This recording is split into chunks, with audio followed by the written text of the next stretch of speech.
chers collègues, permettez-moi de vous présenter la capsule du jour intitulée Aspergillose de l'appareil respiratoire.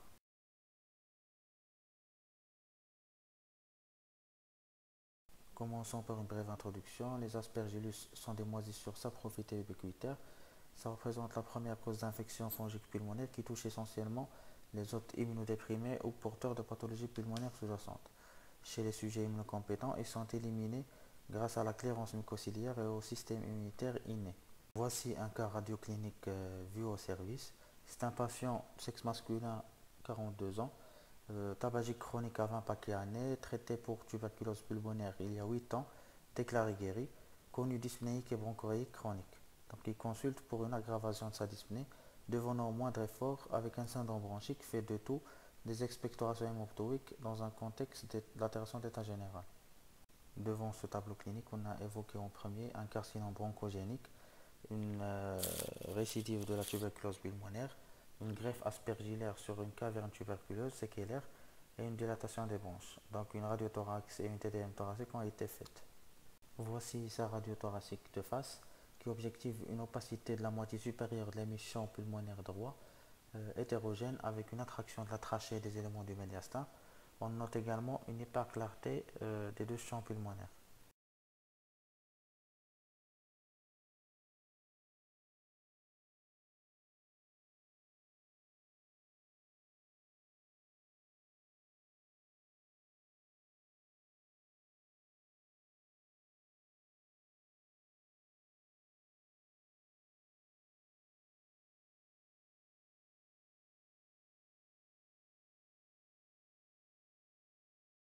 Voici sa TDM thoracique injectée en coupe axiale, fenêtre médiastinale.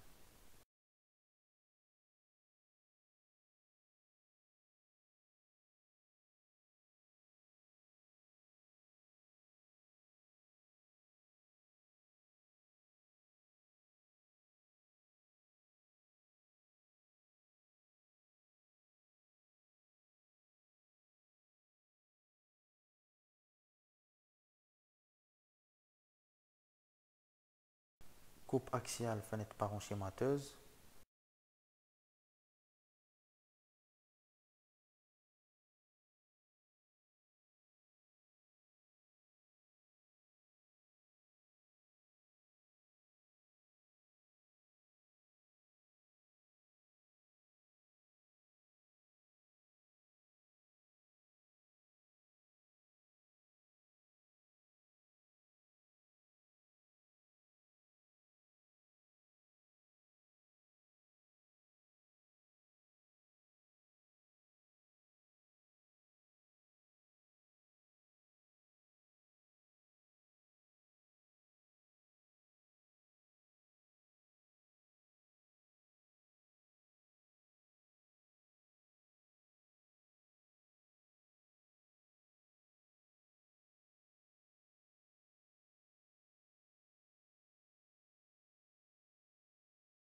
Et puis la coupe axiale, fenêtre parenchymateuse en procubitus.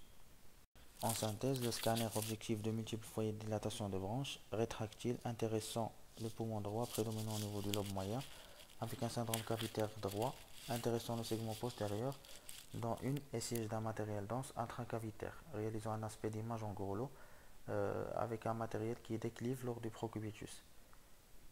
Au total, on a posé le diagnostic d'une greffe aspergillaire probable sur des séquelles de tuberculose. Faisons un rappel épidémiologique sur la maladie. Les agents pathogènes, c'est des aspergillus, ce sont des moisissures à filaments cloisonnés IALA. C'est un groupe qui comporte plus de 300 espèces, dont l'Aspergillus fumigatus qui reste le plus incriminé. Ils sont omniprésents dans notre environnement. L'humidité joue un rôle essentiel dans leur développement et leur survie. On les trouve dans l'air, le sol, les surfaces, les alimentations, notamment la tisane et les épices en poudre. La contamination se fait essentiellement par voie aérienne, par inhalation de spores, qu'on appelle aussi conidie. Comme toute pathologie infectieuse, la physiopathologie de cette maladie dépend de la virulence du germe et de la susceptibilité de l'hôte. Ainsi, la petite taille des spores permet l'atteinte des alvéoles pulmonaires, la thermotolérance permet le développement au sein de l'hôte humain, la production de toxines nécrosantes et enzymétiques responsables de microlésions épithéliales, le tropisme vasculaire et l'angio-invasion, Les mycotoxines aussi sont responsables de manifestations allergiques. Pour l'hôte, la perte d'intégrité de l'épithélium cutané ou muqueux est responsable de l'altération de tapis mucociliaire et des cavités préformées, donc favorise la survenue de la greffe aspergillaire. L'immunodéficience primitive ou acquise est aussi un facteur favorisant. Et aussi, on trouve des facteurs environnementaux, notamment les travaux agricoles et intra-hospitaliers, qui favorisent la dissémination des spores. Pour les présentations cliniques, il y en a plusieurs. Ça diffère d'un hôte à l'autre selon l'état immunitaire et selon le degré d'exposition. On distingue les aspergilloses pulmonaires chroniques, les aspergilloses pulmonaires invasives et les aspergilloses pulmonaires immunoallergiques. Pour les aspergilloses pulmonaires chroniques, ça touche les patients immunocompétents ou modérément immunodéprimés qui présentent des pathologies pulmonaires préexistantes. Donc on distingue l'aspergillome simple. Ce dernier correspond à une conglomération d'if aspergillaire de mucus et de débris cellulaires dans une cavité pulmonaire préexistante, le plus souvent secondaire à une tuberculose ou à un emphysème, communiquant avec les branches. Ainsi, une balle fongique ou ce qu'on appelle une truffe aspergillaire envahit toute la cavité en laissant un espace clair au niveau de sommet, qui est responsable de l'image radiologique du grelot. Cette truffe est mobile et déclive. L'Aspergillus fumigatus, c'est l'espèce le plus souvent incriminée. Il est souvent asymptomatique et de découverte radiologique fortuite. Parfois, ça peut donner des symptômes allant d'une simple toux avec des expectorations jusqu'à l'hémoptysie. On distingue aussi l'aspergillose pulmonaire chronique cavitaire qui correspond à une formation de cavité pouvant ou non contenir un aspergillome associé à des symptômes pulmonaires et systémiques marqués, notamment l'altération de l'état général, la fièvre, avec une augmentation des marqueurs biologiques de l'inflammation. L'aspergillose pulmonaire chronique fibrosante, qui est une complication de la forme cavitaire chronique résultant d'une destruction fibrotique sévère. L'aspergillose pulmonaire chronique nécrosante, ou ce qu'on appelle aussi l'aspergillose semi-invasive, c'est une forme qui est rare, pouvant mimer d'autres infections pulmonaires chroniques.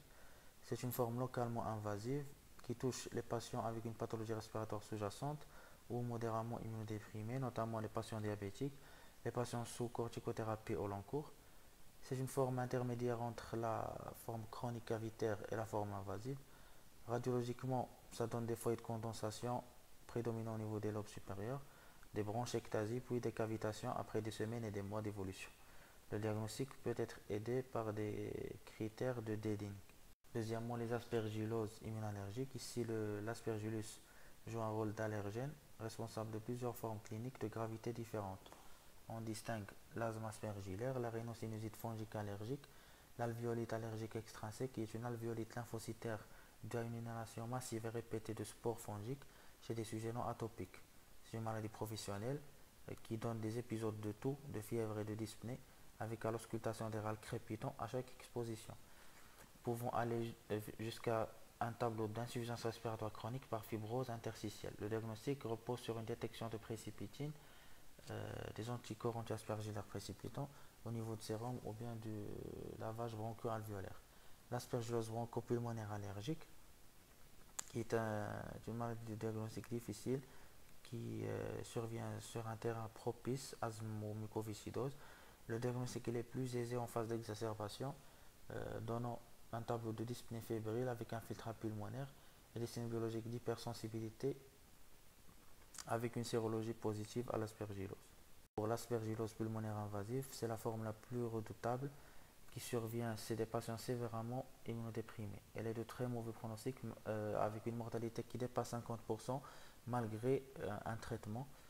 Les facteurs favorisants sont nombreux, mais le plus incriminé c'est la granulocytose et la neutropénie profonde et prolongée, ce qui explique la fréquence de ce type de maladie chez les malades d'hématologie.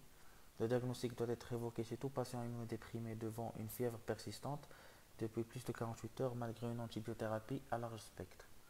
La TDM thoracique précoce, l'examen mycologique des prélèvements pulmonaires et la recherche d'antigènes galactomannan dans le sérum et dans le lavage broncho-alvéolaire permettent le diagnostic. Les localisations secondaires des formes disséminées doivent toujours être recherchées, notamment les localisations cérébrales, sinusiennes, hépatiques, cardiaques, osseuses et cutanées. Le scanner thoracique peut montrer des images plus ou moins typiques comme le signe de halo. Ce signe est précoce périlésionnel et correspond aux liserés hémorragiques entourant le foyer rond d'infarctus pulmonaire. Cette image est fugace et visible quelques jours pendant la phase d'aplasie. Chez les patients non neutropéniques, les lésions sont plus polymorphes et non spécifiques. En fonction de la durée d'évolution, une excavation du nodule donnant une image en croissant gazeux peut apparaître. Ici, dans l'image à gauche, on peut voir des nodules pulmonaires entourés de signes de halo, qui est typique de l'aspergillose pulmonaire invasive. Par contre, les deux images à droite, c'est une aspergillose pulmonaire invasive, c'est un greffé, mais sur le scanner, c'est pas typique de l'aspergillose. On voit un tableau de bronchopneumonie avec des feuilles de condensation disséminées, des nodules et des micronodules diffus. Et enfin, les aspergilloses extra-respiratoires qui sont généralement de pronostic favorable.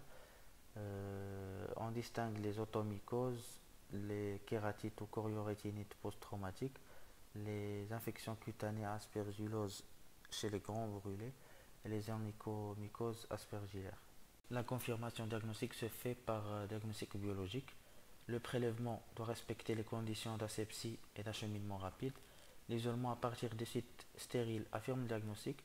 Par contre, l'isolement à partir de sites pouvant être colonisés, notamment l'arbre respiratoire, est d'interprétation un peu plus délicate et repose sur un ensemble d'arguments aidés par des prélèvements respiratoires dits protégés, notamment le lavage broncho-alvéolaire et les aspirations bronchiques. Pour le diagnostic mycologique, il peut se faire sur examen direct, sur culture et identification sur des milieux fongiques spécifiques, notamment le milieu de Saburo, anatomopathologiquement avec des colorations spécifiques, la détection d'antigènes circulants, notamment l'antigène galactomannan dans le sérum ou dans le LPA, et puis la PCR. Pour le diagnostic indirect, la détection d'anticorps circulants traduit la réponse immunitaire humorale d'un hôte immunocompétent au contact du champignon et correspond à un argument majeur pour le diagnostic des aspergilloses pulmonaires chroniques, des aspergilloses localisées et immunoallergiques. La recherche de précipitine par immunoprécipitation reste une méthode de référence. La technique d'ELISA, l'hémagglutination et le Western blot peuvent aussi être utilisées. Enfin, pour les aspergilloses immunoallergiques, on peut s'aider de dosage de l'éosinophilie et des IgE totales et spécifiques. Le traitement curatif diffère selon la forme clinique. Ainsi, l'aspergillose localisée et l'aspergillome simple, la chirurgie curetage ou drainage reste le traitement de choix, éventuellement en association avec un traitement antifongique par voie orale.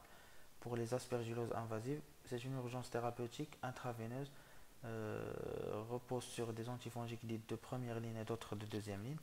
Les aspergilloses immunoallergiques, leur traitement repose sur un traitement anti-inflammatoire, des soins locaux et une éviction de l'exposition à l'allergène. Pour le traitement empirique à base d'amphotéricine béliposomale, il est réservé aux suspicions de forme invasive sans preuve mycologique. Pour le traitement préventif, il permet de préserver le patient à risque d'une source environnementale de spores fongiques grâce à des systèmes de filtration d'air à haute fréquence, des protocoles de bio-nettoyage réguliers, l'utilisation de masques. Une chimioprophylaxie primaire peut être instaurée en prévention d'aspergillose pulmonaire invasive et une chimioprophylaxie secondaire peut être indiquée chez les patients ayant présenté une forme invasive avec une bonne évolution sous traitement afin de limiter le risque de rechute.